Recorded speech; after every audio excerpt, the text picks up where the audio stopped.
Hibiscus is one of my favorite flowers. The blooms are as big as your outstretched palm of your hand, and it never occurred to me that you might be able to get seeds from them. And one day I noticed, usually when they get done blooming, the blooms just fall off. But one day I noticed that, here's what they look like after the blooms fall off. But one day I noticed that one of them, instead of the bloom just falling off, was turning brown, just like this right here. And I didn't know what to make of it at all. And I finally figured it out, that the ones that turn brown like that are the ones that are pollinated.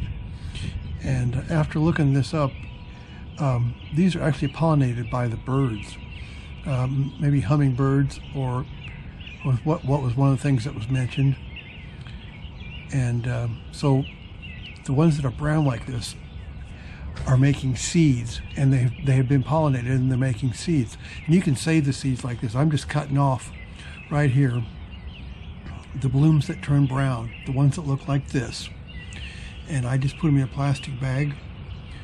And this winter I'm going to try and start these seeds inside here under heat in a nice bright window with a grow light. And so I'm going to make that into video. So if you want to see that video, be sure and subscribe to this channel and sign up for the bell notifications. And I'm going to try and start these seeds this winter. Well, to recap, the seeds that turn brown like this are the ones that were pollinated and have seeds inside of there.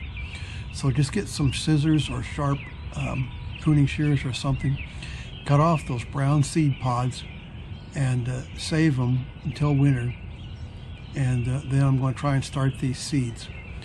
So be sure and subscribe and sign up for the bell notifications for this channel, and we'll see how these seeds start this winter.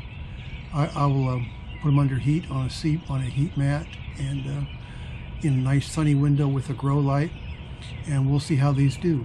So we'll see you then, and thanks a lot for watching. Bye.